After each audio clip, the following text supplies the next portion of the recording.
Ya, Assalamualaikum warahmatullahi wabarakatuh. Saya Amirul Alamin dan rekan saya Anisatul Soleha. Saya dari kelompok 3 ingin melakukan yaitu sesi tanya jawab via online. Adapun dari tanya jawab di sini untuk memenuhi tugas fikih munakahat. Ya, sebelum dimulai dari sesi tanya jawab kali ini, mari kita mulakan dengan berbaca Bismillahirrahmanirrahim. Ya, langsung saja pertanyaan saya buat Anisatul Soleha. Ya, yang pertama, jelaskan apa yang dimaksud dengan mahram muabbad. Yang dimaksud dengan mahram mu'abbad atau permanen yaitu wanita yang haram dinikahi selama-lamanya. Oke, lanjut ke pertanyaan yang kedua. Jelaskan apa yang dimaksud dengan mahram muakkad. Jadi mahram muakkad itu adalah perempuan-perempuan yang diharam dinikahkan karena sebab tertentu. Oke, lanjut ke pertanyaan yang ketiga. Sebutkan bagian dari mahram muabbad apa saja. Yang pertama, mahram karena nasab. Kedua itu mahram karena perkawinan. Yang ketiga itu mahram karena persusuan. Oke, lanjut ke pertanyaan yang keempat. Sebutkan 3 saja nih mahram karena nasab apa aja. Yang pertama itu ada ibunya ibu atau disebut juga dengan nenek. Ada ibunya ayah, itu juga disebut juga dengan nenek. Ibunya nenek atau disebut juga dengan buyut, hingga terus ke atas. Yang kedua, anak perempuan dari anak laki-laki atau cucu. Anak perempuan dari anak perempuan, itu juga disebut juga dengan cucu. Anak perempuan dari cucu itu disebut cicit, hingga terus ke bawah. Yang ketiga, itu ada saudara perempuan, baik seayah, seibu, seayah maupun seibu. Oke, pertanyaan selanjutnya yaitu nomor 5 ya. Sebutkan 2 saja ya. Mahram karena perkawinan apa saja. Yang pertama itu ada ibu, istri atau mertua, dan ada nenek istri hingga terus ke atas. Yang kedua ada anak perempuan istri atau anak tiri, anak perempuan dari anak tiri atau cucu tiri. Oke, lanjut ke pertanyaan yang ke-6. Sebutkan 5 saja mahram karena persusuan apa saja. Yang pertama, ibu persusuan, seorang perempuan yang menyusui Anda, termasuk nenek persusuan hingga ke atas. Saudara perempuan persusuan yaitu perempuan yang disusui oleh perempuan yang menyusui Anda. Yang ketiga, anak perempuan dari saudara laki-laki persusuan atau keponaan. Yang keempat, ada perempuan dari saudara perempuan persusuan yang disebut juga keponakan, dan bibi persusuan, yakni perempuan yang menyusui bersama ayah Anda. Oke, lanjut ke pertanyaan yang ke-7. Berikan contoh tentang mahram nasab yang selamanya tidak boleh dinikahi. Contohnya ibu, ibunya ibu atau nenek, ibunya ayah atau nenek, ibunya nenek atau buyut, hingga terus ke atas. Coba jelaskan. Jadi misalnya kita mempunyai seorang ibu, mempunyai nenek, mempunyai ibunya nenek, hingga ke atas itu tidak boleh dinikahi sampai kapanpun. Karena mahram nasab. Lanjut ke pertanyaan ke-8 ya. Berikan contoh tentang mahram nasab. yang selamanya tidak boleh dinikahi. Contohnya saudara perempuan, baik seayah seibu, seayah maupun seibu.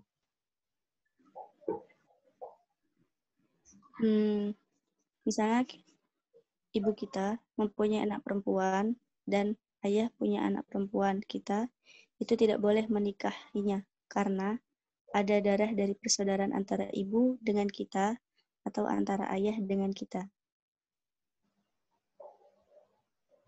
Oke, pertanyaan selanjutnya yaitu nomor 9 ya. Berikan penjelasan tentang mahram perkawinan yang selamanya tidak boleh dinikahi. Contohnya istri ayah, ibu tiri, istri kakek atau nenek tiri, dan seterusnya. Jadi tidak boleh menikahi istri seorang ayah atau ibu tiri atau istri kakek, nenek tiri.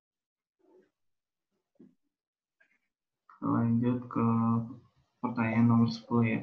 Berikan contoh tentang mahram perkawinan yang selamanya tidak boleh dinikahi.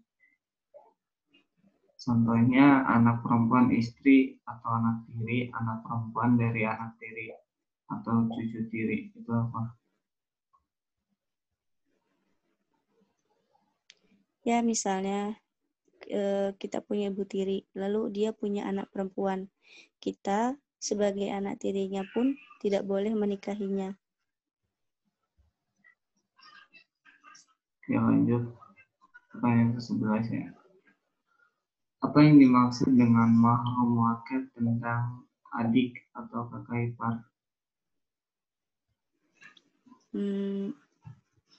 Artinya itu tidak boleh menikah dengan seseorang perempuan sekaligus menikahi saudaranya dalam waktu bersamaan, baik bersaudara karena nasab maupun bersaudara karena persusuan, baik juga dalam satu akad maupun dalam akad yang berbeda. Lanjut ke pertanyaan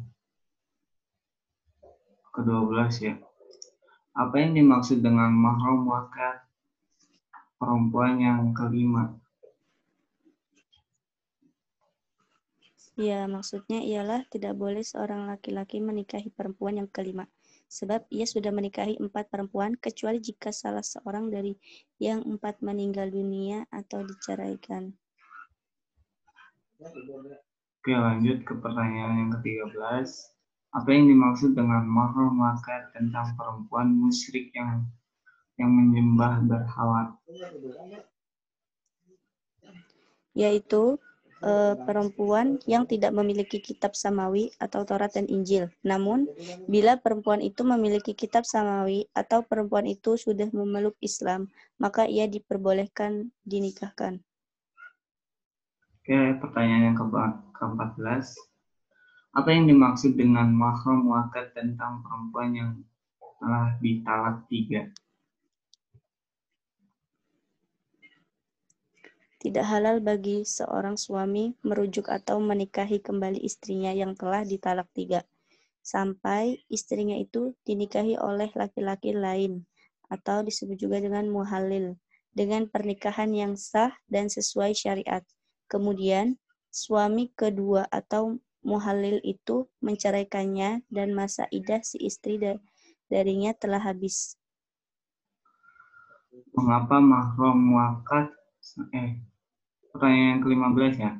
Mengapa mahram muakkad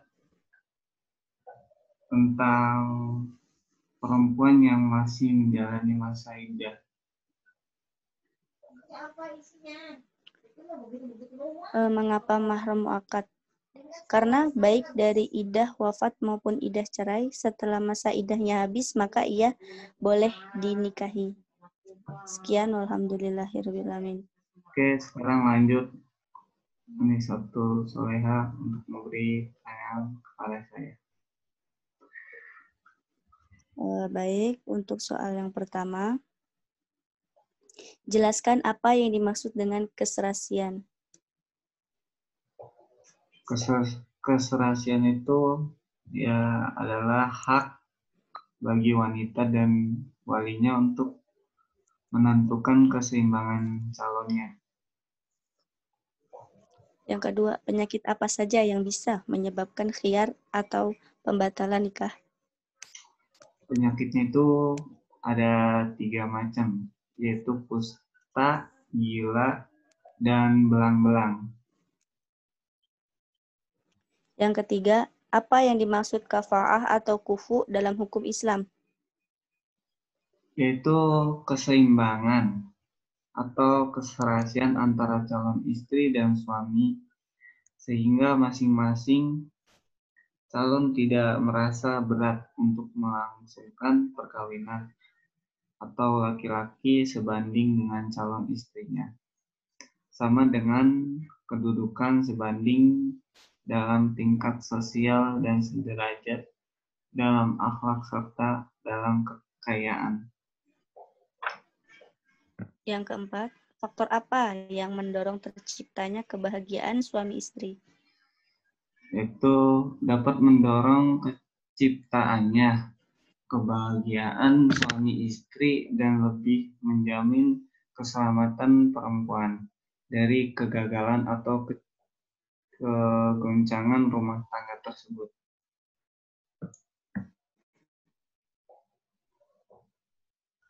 Lanjut, saya lanjutnya. Lanjut, ulang pertanyaannya. Yang kelima, kafa'ah secara bahasa adalah Secara bahasa itu kafah itu kesamaan atau sepadan dan sejodoh. Yang keenam, kafa'ah secara istilah adalah Secara istilah itu keseimbangan, keserasian antara calon istri dan suami dalam hal tingkat sosial, moral, dan ekonomi.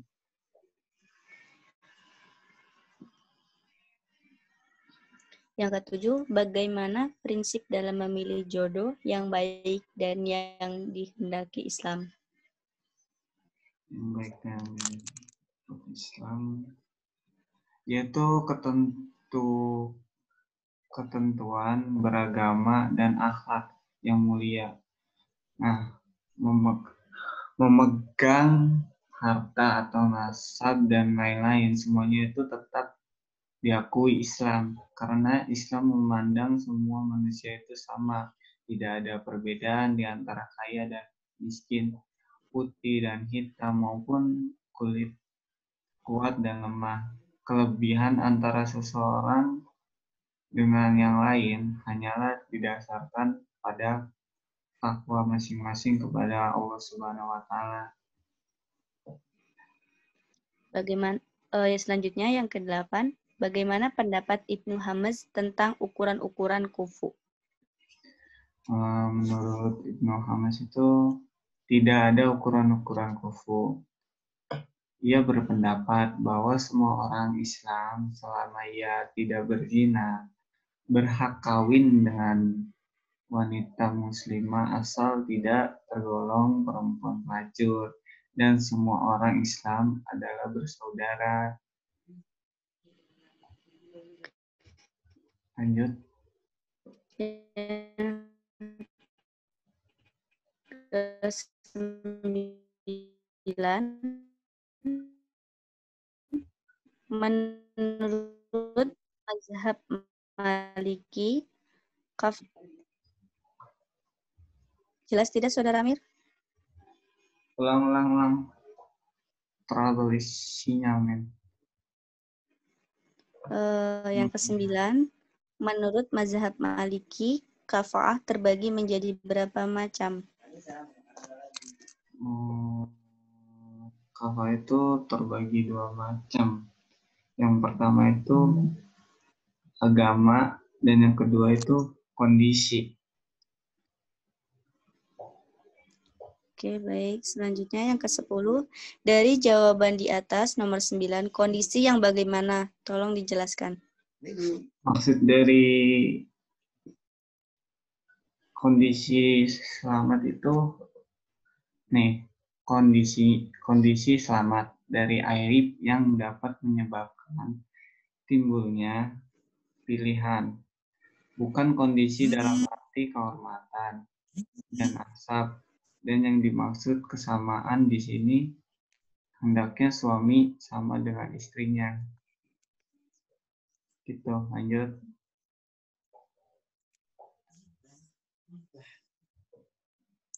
Oke, yang ke-11. Menurut mazhab Hanafi, ada berapa macam kafa'ah itu? Sebutkan. Ada 6 macam, yaitu agama, Islam, kemerdekaan, nasab, harta, dan profesi. Oke, selanjutnya yang ke-12. Hikmah apa yang bisa diambil dari kafa'ah dalam pernikahan? Kafah itu Di antaranya? yang pertama itu merupakan wujud keadilan dan konsep kesetaraan yang ditawarkan Islam dalam perkawinan. Dan yang kedua itu dalam Islam suami memiliki fungsi sebagai imam dan rumah tangga dan perempuan sebagai makmumnya. Dan yang ketiga itu naik atau turunnya sederajat seorang istri sangat ditentukan oleh sederajatnya suami pula. Gitu. Lanjut. Oke, yang ke-13. Apa tujuan utama kafa'ah itu? Tujuan utama kafah itu ketentraman dan kelanggengan sebuah rumah tangga. Karena jika rumah tangga didasari kesamaan persepsi, kekuasaan, pandangan, dan saling mengerti, maka niscaya rumah tangga itu akan tentram, bahagia, dan selalu dianugerahi rahmat oleh Allah Subhanahu wa taala. Namun sebaliknya, jika rumah tangga sama sekali tidak didasari dengan kecerobohan antara pasangan, maka kemudian permasalahan yang kelak akan selalu dihadapinya. Lanjut. Baik, yang ke-14. Berikan satu contoh tentang khiyar. Contohnya, jadi seperti ini. Ada seorang gadis yang sudah menikah dengan seorang lelaki tampan. Akan tetapi lelaki ini tidak mengetahui jika seorang perempuan ini cacat. Perempuan ini cacat separuh organnya hilang. Dan si laki-laki itu berhak untuk khiyar atau membatalkan nikah. Lanjut.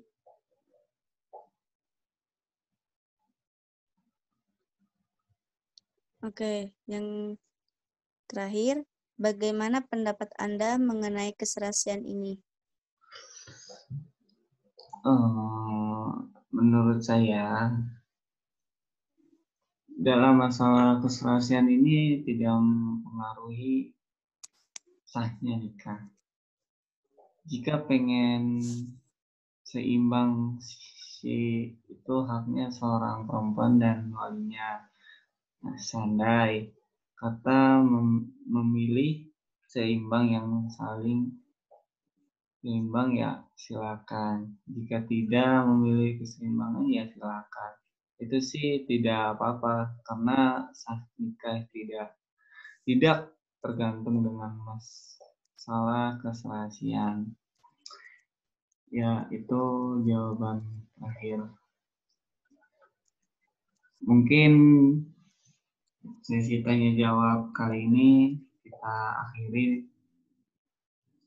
kita akhiri dengan berbaca Alhamdulillahirabbil alamin. Alhamdulillah.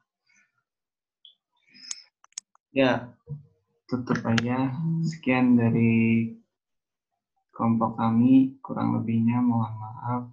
Wabillahi taufiq wal hidayah. Wassalamualaikum warahmatullahi wabarakatuh. Waalaikumsalam warahmatullahi wabarakatuh.